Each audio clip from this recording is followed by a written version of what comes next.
Hi, everybody. I have a really interesting topic to talk about today, which is money. And I think it's on everybody's mind at the moment. Um, I shifted into a place where I am not paid on a monthly basis. In other words, I don't work full time for one specific person, so freelancer, etc. And it's a relatively new place for me to be in because I previously have only ever worked, I've been married to corporate life, so to speak, and fully monogamous. And I'm using these terms because I realized this morning that much like when I separated and entered the dating world, I'm having a very similar relationship with money.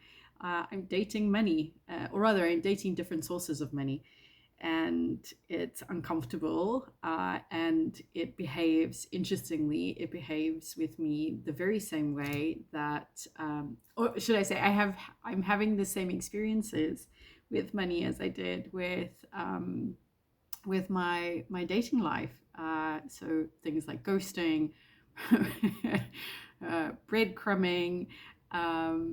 Anyway, long story short, turns out I sort of had this thought this morning. I think I have a codependent relationship with money, and so I prompted myself with a couple of questions like, does money validate my worth? And I fell on this sort of line of thinking because it's exactly what I discovered when I left my husband. I realized I had a very codependent and enmeshed relationship. It's my tendency, for various reasons, and the why isn't as important as just identifying that rhythm in relationship. And so I thought, yeah, this feels very familiar, this sort of emotional signature. So, kind of started prompting myself with some questions, so like, does money validate my worth? Do I feel more legitimate and lovable when I'm earning, achieving, or spending money in particular ways? And the answer is absolutely yes. A big uh, version of my identity is very centered on the traditional form and view of success. And of course, behind the scenes, it's how much is in the bank account, and in front of everybody, it's how much can I afford, what can I spend my money on. And for quite a long time, I I pondered the question, when is it enough? Um, because I do come from a background of lack, of poverty, where you're literally counting cents, and you'll spend the money on a crappy can of tin beans because it's 5 cents cheaper than the good brand. Um, and growing up with, ideas of money doesn't grow on trees and, all the typical stuff. So um, a big sense of safety came from having money, and I learned that I had to perform for love. And so, in the same line of thinking, I realized that I have to perform to earn, or I have to earn my money. I have to work really hard for it. So there's a belief system that sits under that. And also that I feel more legitimate if I've got a big, if I can say that I have, big consulting clients or big coaching clients, or I've just landed this, or I've just landed that. And, there's this narrative, the story, about how much money is coming in. And then, of course, a component of that is the spending. Can I spend? And I'm over compensating with my boy.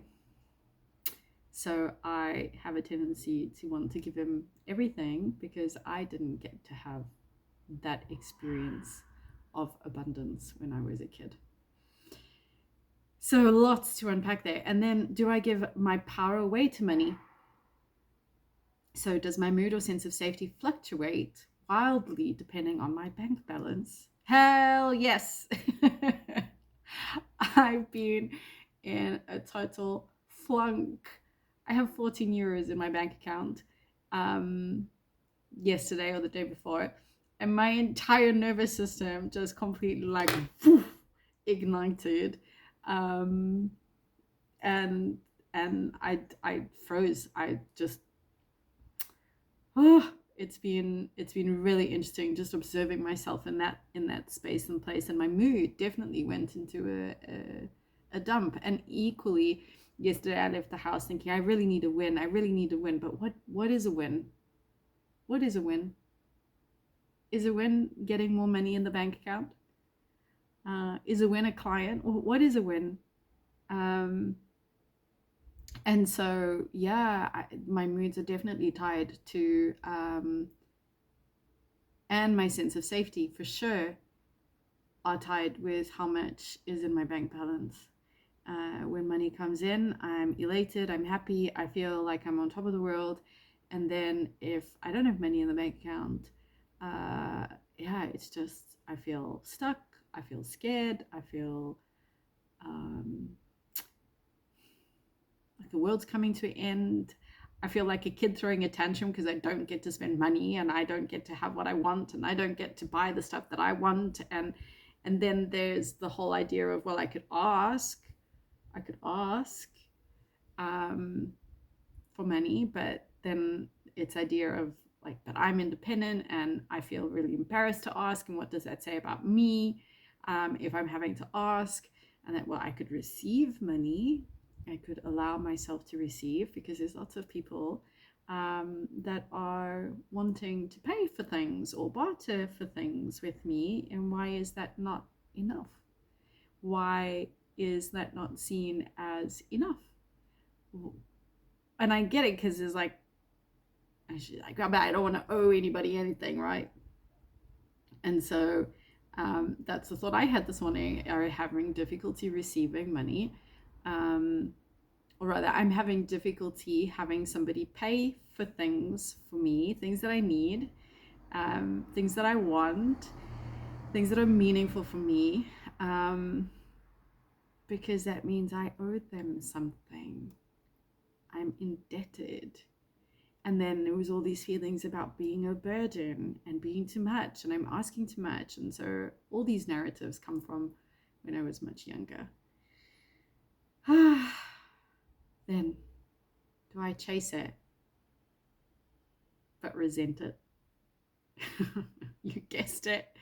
The answer is yes. Wanting it but resenting the system it exists in is often a key marker of enmeshment. Definitely enmeshed with money. I love and adore money. I really do. But I also really resent how much it takes. You know, the entire system, the capitalistic system that it's built on. There are so many like beliefs that sit inside of that, and how, you know, think about greed and, you know, taking from the poor, you know, taking from the rich to give to the poor, but really it's the poor that's paying for everything and the rich get richer. And yeah, it's the other one is being spoiled, like really wanting it, getting it, and then feeling like spoiled, like I'm a spoiled brat. And then just the effort to that it takes to earn it. Like, I just want money to flow to me. And there are obviously moments that you have to, and it can absolutely flow to you. I've seen it. I've seen people in that space and place. And so there's a part of me going, well, why can't I be that? Why do I always have to put in so much effort? Why does it always have to be hard work for me? And so there is this the sense of resentment that sits within those two structures. The performance component, to earn it, I need to perform, I need to earn my money. And then also just the, people use it as a way to get more from you. It's an extraction system, especially in corporate where it's used for motivation. And so it's, it's the constant carrot at the end of the stick to make you work harder and harder and harder. And you end up being that hamster on the treadmill. And I don't want a business like that. And I've suffered from burnout, chasing money. So yeah, I chased it because I wanted it and I needed it.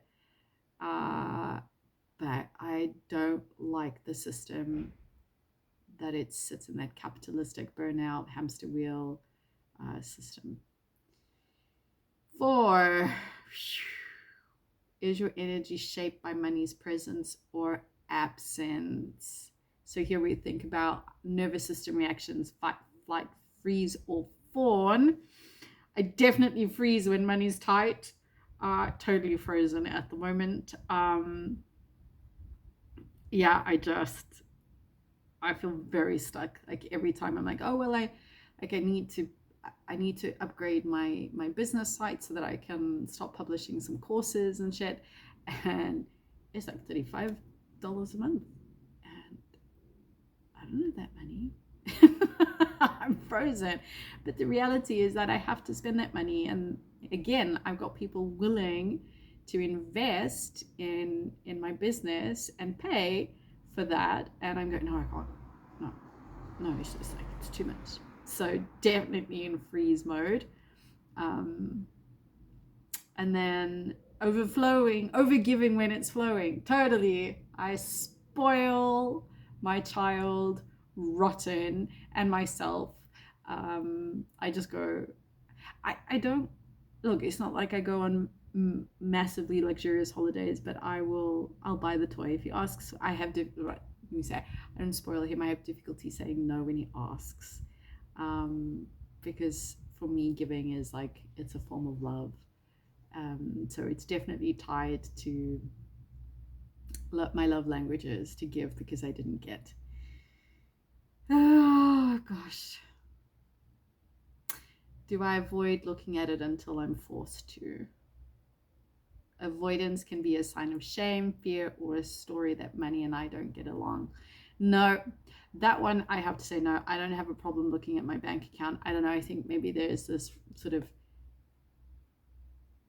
sadistic streak in me. I always get sadism, masochism wrong.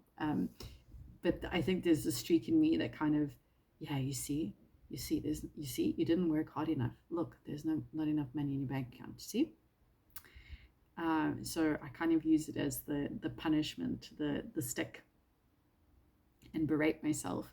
And I said to a couple of people earlier in the week, I've got to be very careful about my behavior now, that I don't end up in a knee-jerk reaction, shifting into massive overproductivity and make fear-based decisions because I'm in this triggered nervous system state because I don't have the money in my bank account. So do I have a codependent relationship with money? Yes, I do. Name it to tame it, right? So the whole point of this video and sharing my vulnerability with you is maybe it prompts you to see how you relate to money and abundance in your life. And I'm grateful. At the end of the day, my work is really about pushing the edges and shifting into the places I feel the greatest discomfort. And I've put that out into the universe to provide me those opportunities so that I can work on it and expand my nervous system to be able to deal with that and then find equanimity. In other words, being able to joyfully transition from state to state. Because life is all about change. One minute you're going to be in complete abundance, and the next minute you're going to not have it. And the point is, can you find safety and security? Can you trust the process? Can you trust the journey between one state and another, rather than remaining fixated on staying in that state. And that's really what my coaching is all about. That's really what my business is all about. That's really what my life has become all about, is learning to dance between the notes. So I would love to know what you thought of today. Did it prompt any thinking? Did it trigger anything for you? You know, how did you answer those questions? And I'll put them underneath the video, or in the, because this will be all over YouTube and Instagram. So I'll put the prompts in the chat, and let me know what you guys think, especially as the world moves into a place and space where it's meaning over money. This becomes a more important topic for us to discover and uncover for ourselves. Yours in the unfurling. Until next time.